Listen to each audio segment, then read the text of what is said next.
I'm Krista Wax. You are listening to MSP Sound on KFAI, and I have Leslie Rich and Rocket Soul Choir here. Hey! Hey! How are you doing? Good. How are you? We're good. I'm good. The guys are good, but I can't really speak for them because we haven't seen each other in, I don't know, it must be 6 weeks, 5 weeks, 6 weeks, something like that. Oh, wow. You guys are all looking really well, so. Yeah. We try. We Keeping get spruced up for these momentous occasions. Oh, I see. very nice. No, I'm always this well presented. And that's why your name's on the marquee. That's why my name's on the marquee. Well, let's take a second and kind of go round robin and introduce yourselves. Of course, we're going to start with Leslie Rich because, yes, that's why his name is on the marquee. My name is Leslie Rich, and I am Leslie Rich, and then these guys are the Rocket Soul Choir. I sing and play guitar. That's good. I'm Pete Bolger. I play drums in the Rocket Soul Choir. Very nice. I'm Adam Robinson. I'm the bass player in the Rocket Soul Choir. That doesn't surprise me at all. That's But I'm the bass player? yeah. Because you hold everything down. That's what she means. You're a rock solid. I thought it was that all bass players are charming and witty, but Oh, yeah. I'm a bass player too, so I can sense it. I can sense it. yes. It's funny that the surprising thing then would be that you're in the Rocket Soul Choir. What's that I've been doing? Yeah, right. Well, we have you all here because there's a brand new single out. There is a brand new single out. Cozy on the Bathroom Floor. Yeah. I'm pretty excited. I love the track. I think that's fantastic. Why don't you tell me a little bit more about it? Well, actually the interesting thing about the track is that we put it out to our fans, the people that helped us with our Kickstarter for the album. We put it out to our fans to vote for the song they thought should be the lead single of the album. And we each of the three of us picked a song each. Not really because we thought it was the best song and my song was going to win, but just for the friendly competition of it. And it actually got quite heated. it turned into something pretty interesting. And each day it was funny just kind of watching the polls come through, and each song just kind of one run into the lead and then the next one and into the lead.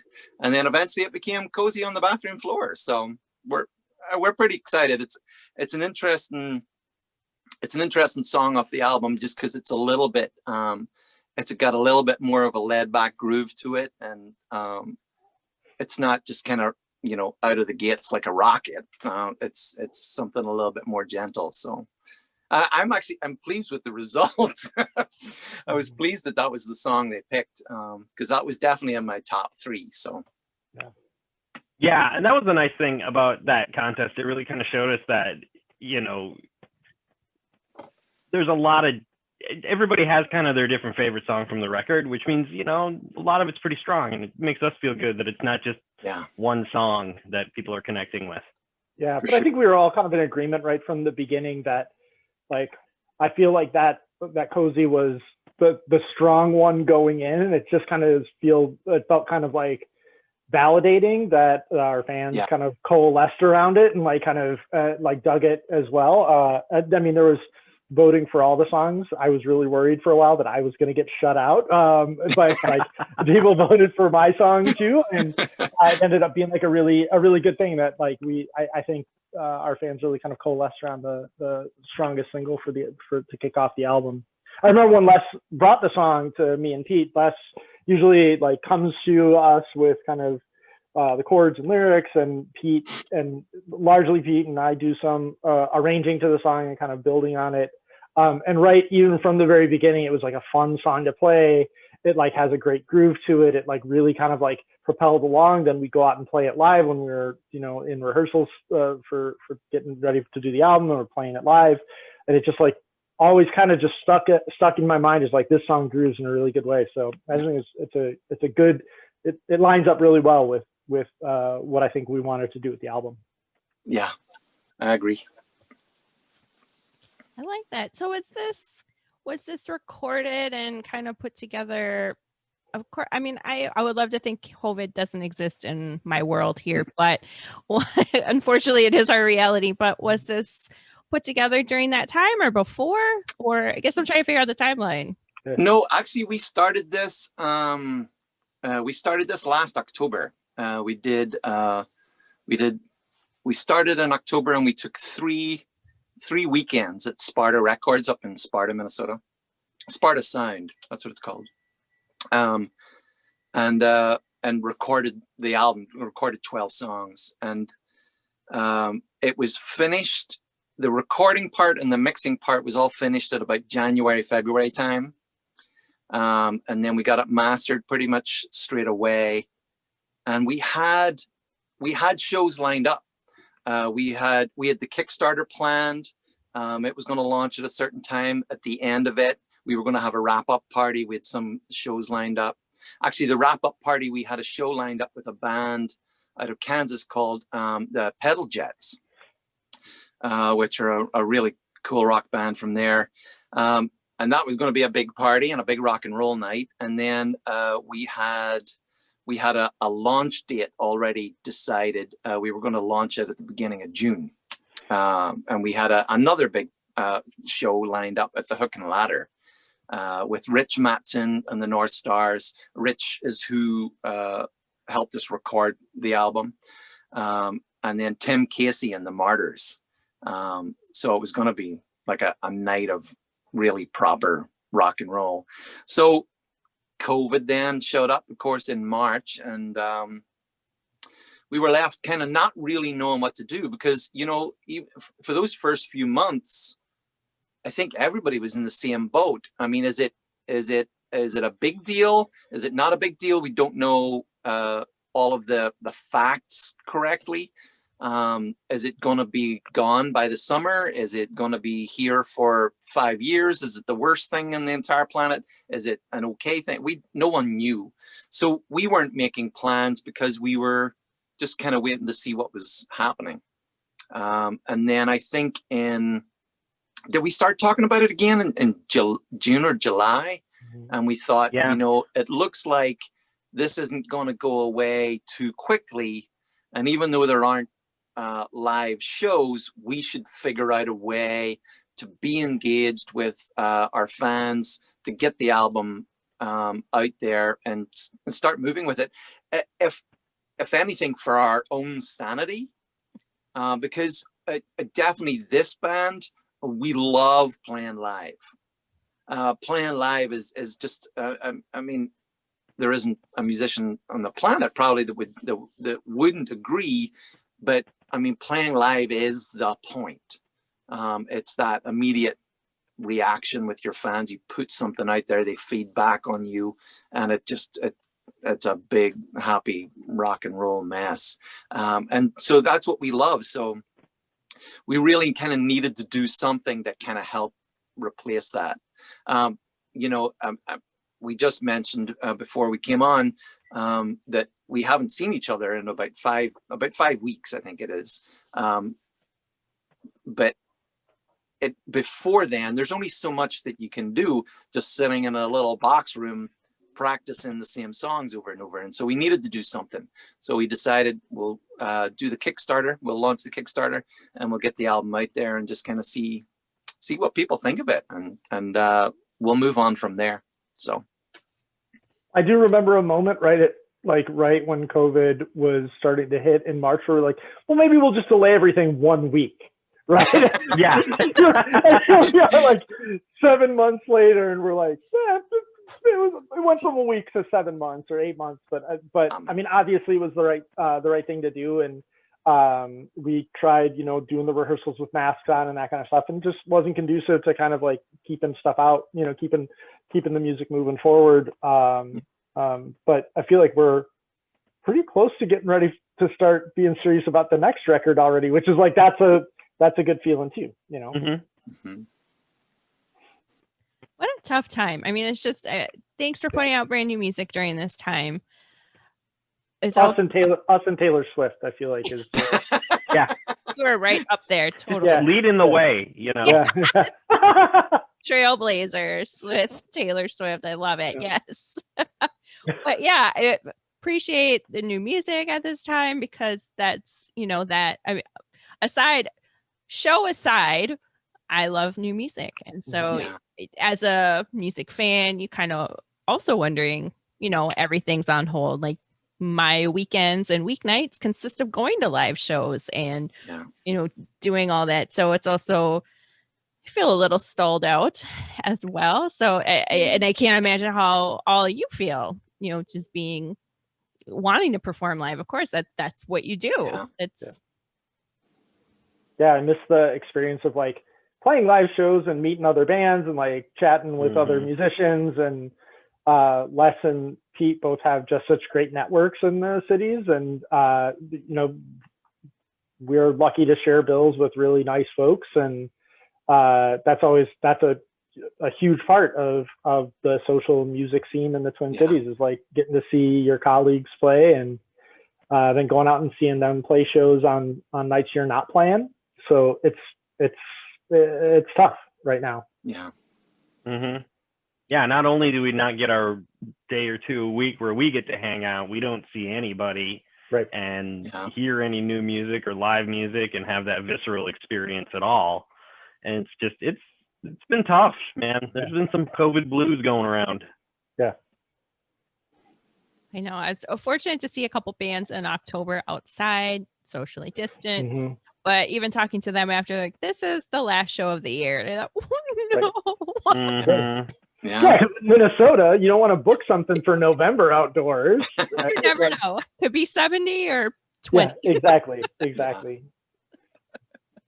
No, but I mean, I think it really, the optimist in me is really excited for when this does pass and how excited everybody will be to get out and see shows and support their local venues and support small venues and take a risk on paying a $10 cover at a place that, you don't really know the bands on a certain night. I think those are, that's really exciting. And I think, I know I'm super hyped for that. And I think it'll be like a good thing to get back into that groove of like just going and seeing a band and seeing friends and maybe getting a chance to play some shows too. So, yeah, I think that's the silver lining, honestly. It's easy to get jaded in this scene sometimes.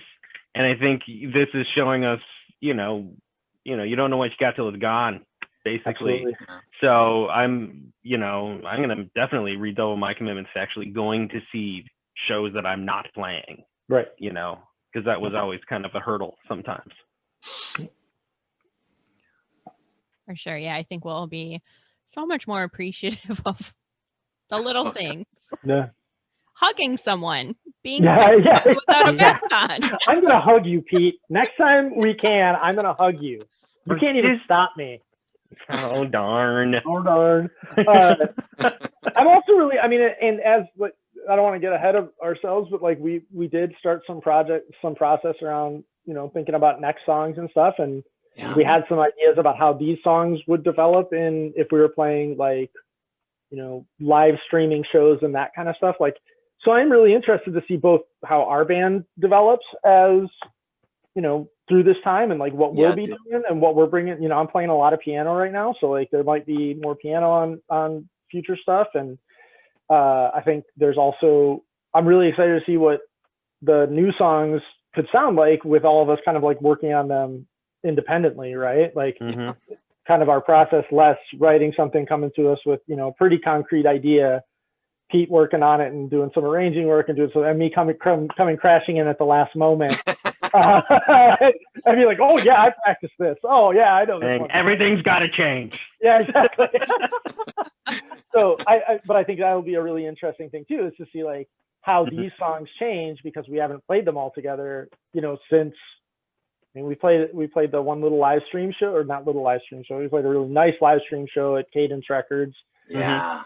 Records and Coffee, and it was a fantastic experience. And I think if nothing else, that was kind of like was that the end of the Kickstarter? I can't remember how that fit into the program. That was to kick off the Kickstarter, wasn't it? That was that right? No. No, it wasn't. No, it was the end. It was a couple of days before the end. Okay. Yeah. So it's like crescent into the end of the Kickstarter, like the final push kind of thing. And I remember looking through the door out of the little room where the stage was. It's a great venue, great room, and seeing like the couple staff that were there, just making sure that we turned off the lights and locked the doors, like jumping up and down and cheering to our signs. They'd never heard us before, but we finished playing, and they were just like, how great was it just to hear a live band, right? And that's it. And it just felt really, really good. But thinking about how we played the songs then, and how it'll be months probably before we all get together and play another live show, and how the songs will develop and change over that time too. I might learn some of the lyrics that I'm singing as backing vocals at that point. Oh. Us, okay. You heard it here first on MSP Sound. Adam might remember words. Lyric I videos. might remember words. Turns out lyrics. I probably, more importantly, Les might remember I lyrics. forget words more than you do. Yeah.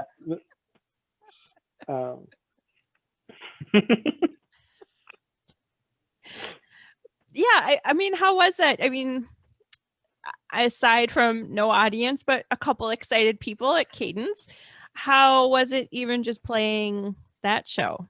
It was good. It was a good boost for us for sure. Not only because we got to stand on a stage together, even if there hadn't have been anyone there, get on a stage together and really sort of give it everything that we had. But it helped. We had a guy running sound. We had a girl running the cameras and the live stream, managing that for us. Matt, one of the Cadence owners, was there, and then two of his staff, because the store was open until 3 o'clock, and then we arrived sometime around 4 to get set up for the show.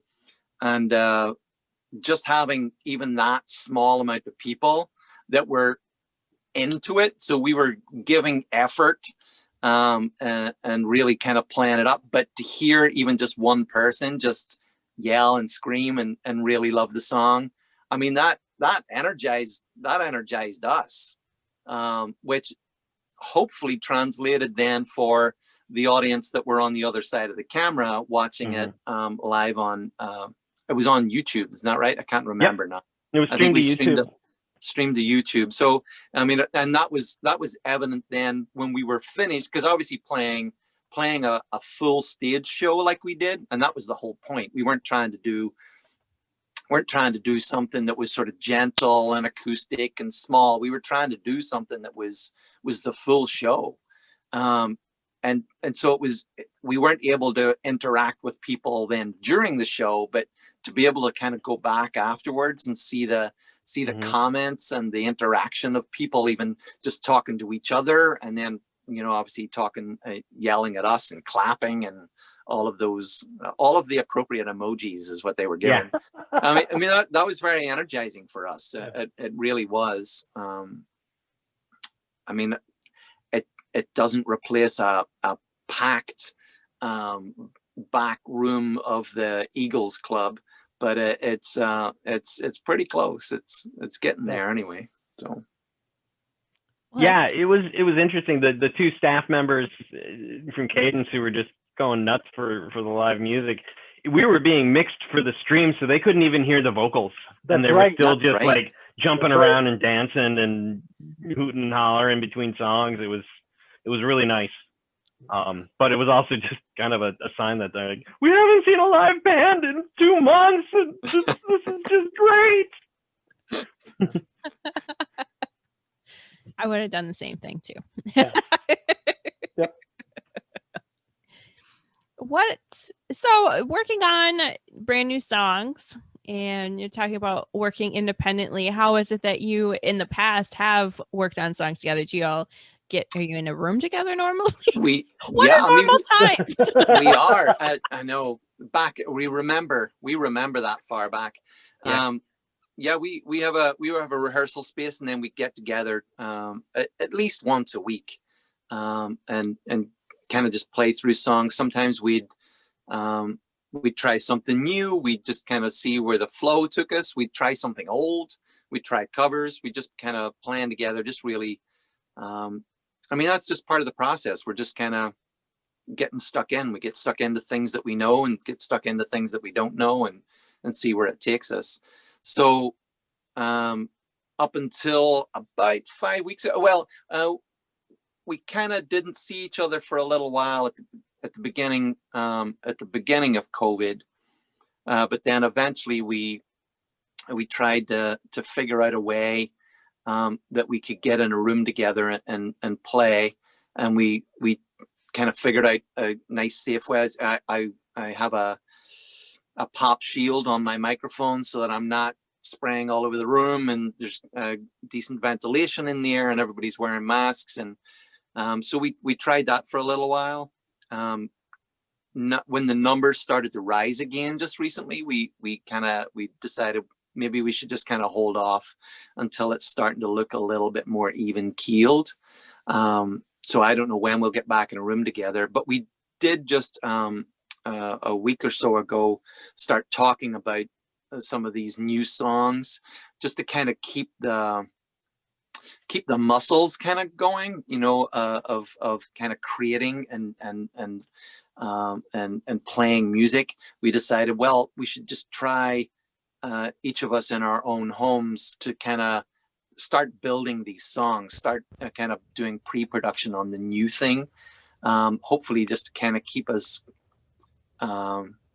you know, kind of well lubricated for when it comes time to be able to play live, and then take the album that we're just about to release basically out into the live world. So yeah, so Les had recorded some takes of some of the new songs, sent them to us. I've started to demo out some drum tracks for those songs, and then Adam has them too, so we're just going to collaborate online a little bit and see what happens and see how that changes the ideas we had about the songs too. It actually will be quite interesting. I mean, for the album that's coming out early next year, that Cozy on the Bathroom Floor is off. I mean, that was us all in a room together, and even in the recording process was us all in a room together playing live together. So it's definitely going to be a different dynamic. I mean, not only are the songs a little bit more edgy, a little bit more tense, then, you know, even the process is going to be a little bit different. So it's going to be interesting for me, for sure. Mm-hmm.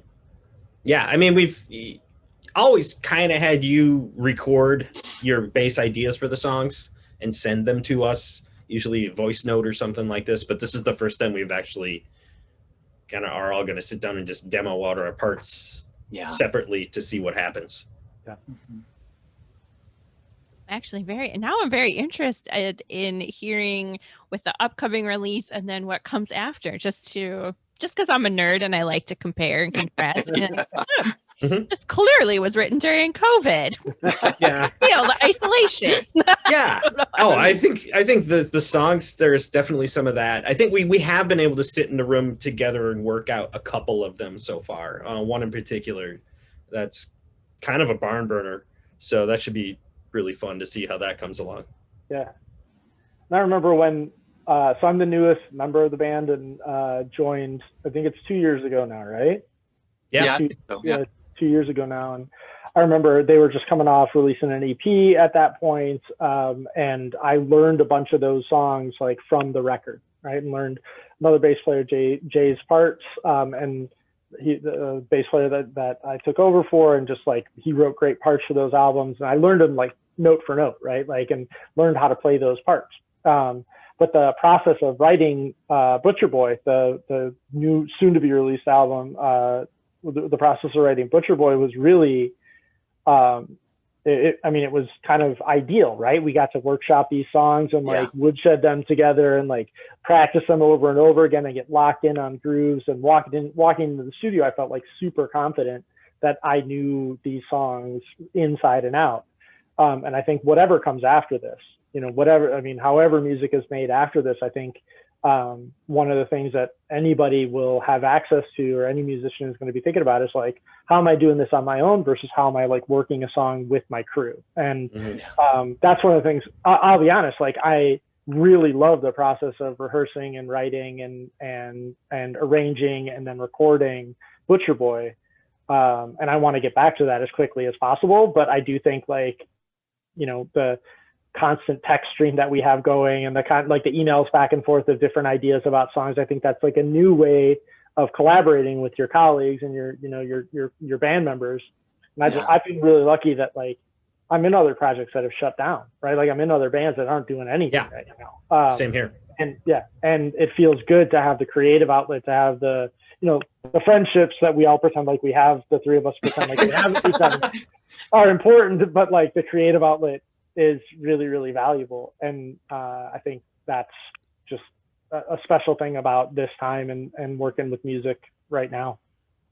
But I can't wait to get back to being in the same room, working these songs out together, because there's thousands of little minor adjustments that you make when you're reacting to somebody else, especially, you know, rhythm section. I was going to say you and I together. Locking into a groove, it's a little different. You know, if I come up with a part based on Leslie's playing for a track, then I send that to Adam, then Adam just does what he does to that. But there's not that give and take that really works. Different dynamics. Writing parts together. Right.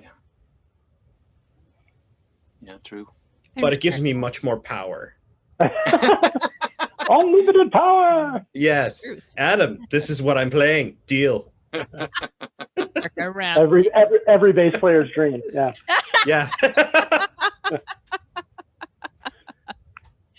Well, I'm sure it's so hard to not be together, but thank you for being responsible during this time and saying, you know what, let's just, we got to take a break. And I'm sure it's really hard, but I'm actually grateful that you kind of just said that out loud about, you know, numbers are up. Yeah, it's really tough times. Yeah, and for all of us, it was, I mean, I think we were being responsible when we were rehearsing before and like trying to do, and when numbers started to climb, like we all have families, we all have people that we care about, we all have like, and we're members of this community. And I just think it was a no-brainer. My wife was asking me as I was shoving Indian food in my mouth right before the interview, like how the decision to take the break from rehearsing was made. And like Les said, if any of you have any, like, I'm cool with stop, I think we should stop. If any of you like have any problems, we're definitely stopping, right? And Pete got in on the group chat before I did and was like, yep, my family, like I want to be conscious and responsible about what's going on with my family.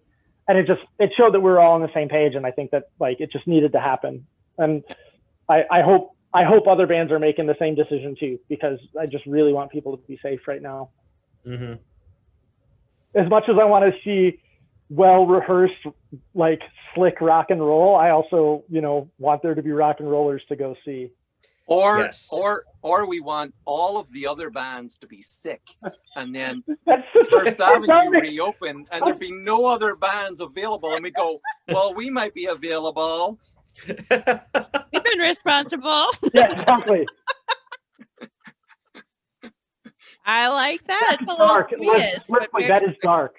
That is very, very dark, Leslie. You know, sometimes it bubbles up. I can't help it, Adam. Can't be Mr. Sunshine all the time. I can't be. I can't just be this chirpy all the time. So the new album is coming out soon, right? January 22nd. Ooh, okay. Nice. That's the first time I've heard that concrete date. Oh yeah, I've had that shoved in my pocket for a little while. Just been waiting to let it out. You heard it here first. MSP Sound, January 22nd. We all heard it here first.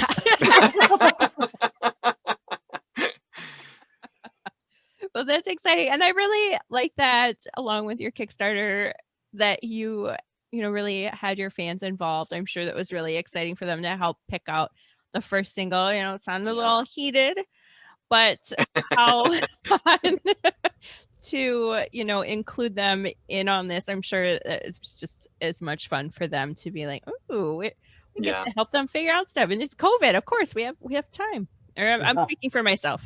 I have time. I could pick a song. Yeah, it was good. It was good. It really was good to get that sort of feedback.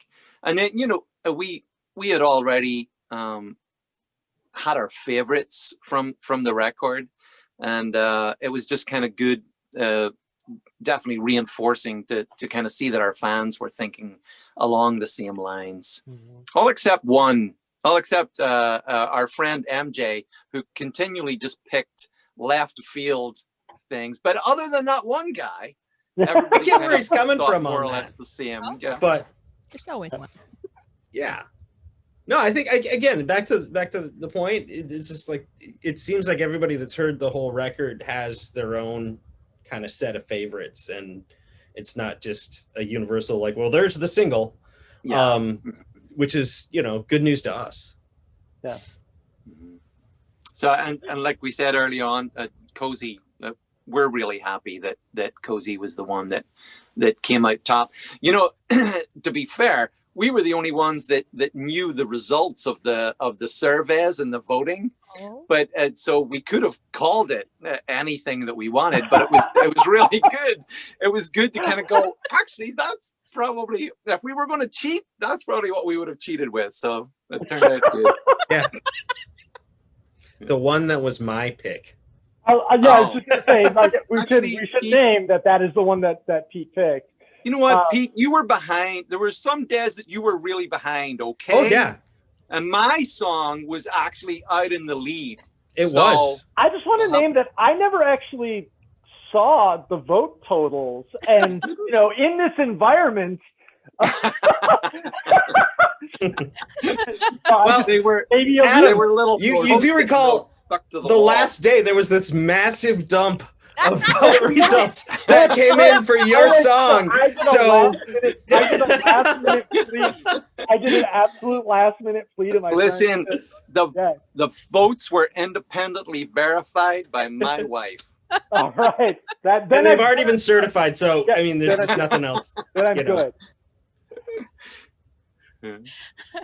Unless you want to start a new segment called the Krista Court. Yeah. Nice ring to it, actually. I do. You should have fans come on and settle their disputes. Yes. That could be a very fun segment. I like that.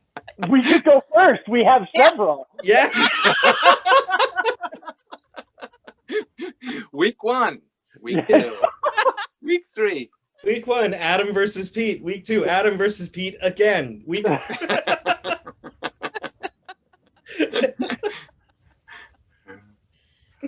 Okay, maybe. Let's workshop it a little bit. Maybe. No pressure.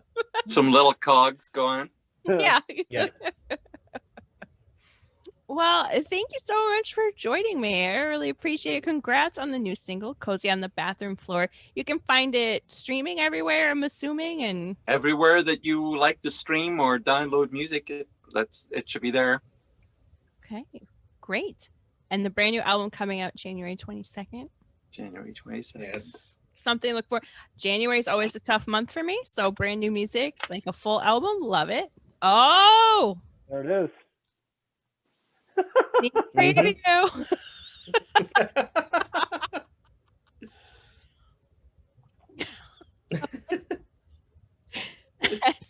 great.